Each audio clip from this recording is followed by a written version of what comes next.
नमस्कार, मुंबई महानगर के आज के इस खास एपिसोड में आपका बहुत बहुत स्वागत है। मैं हूं आपके साथ रूबी। आज के इस खास एपिसोड में बात होगी महाराष्ट्र की शराब नीति को लेकर। जी हां, दिल्ली के उप मुख्यमंत्री मनीष सिसोदिया को सीबीआई ने रविवार को शराब नीति में कथित घोटाले के मामले में गिरफ्तार कर लिया है। सिसोदिया की गिरफ्तारी के साथ ही अब महाराष्ट्र में भी शराब नीति में सीबीआई जांच की मांग उठाई गई है। हालांकि महाराष्ट्र में अब तक किसी तरह के घोटाले की बात सामने नहीं आई है, लेकिन क्यों इस नीति की जांच की मांग उठाई गई है, ये बड़ा सवाल है।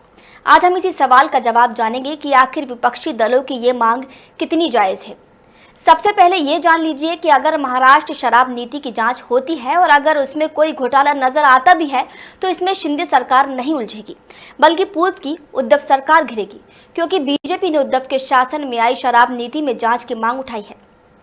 उद्धव ठाकरे सीएम रहते 2022 में शराब नीति लागू की गई थी। इसे लेकर काफी विवाद भी हुआ था।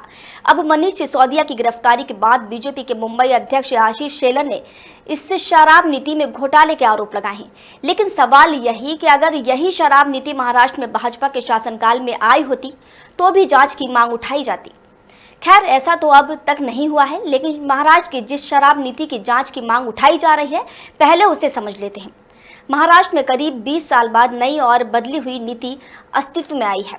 पहले महाराष्ट्र में सिर्फ रजिस्टर्ड वाइन स्टोर ही शराब बेच सकते थे, लेकिन नई शराब नीति के तहत शराब को उन किराने की दुकान पर बेचने की अनुमति है जिनके पास शराब की बिक्री के लिए एक अलग कैबिनेट है। नई पॉलिसी के मुताबिक जो सुपरमार्केट शराब बेचना चाहते हैं उन्हें 5,000 रुपए देने होंगे।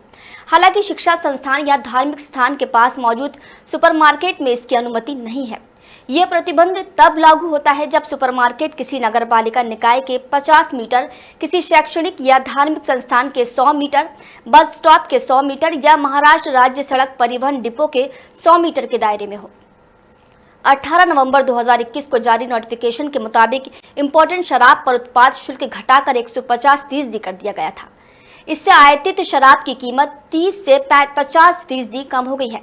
महाराष्ट्र में इससे पहले 300% का शुल्क वसूला जाता था, जिससे यहाँ देश में सबसे महंगी शराब मिलती थी। अब ये जान लेते हैं कि महाराष्ट्र में शराब का खेल कैसे चल रहा है।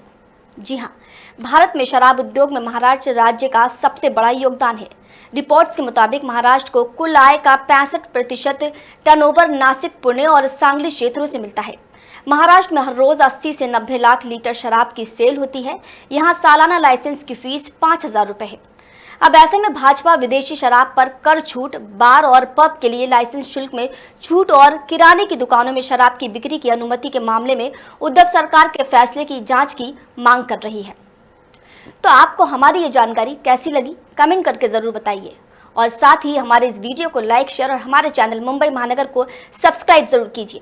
मिलते हैं अगले वीडियो में किसी नई जानकारी के साथ। तब तक के लिए नमस्कार।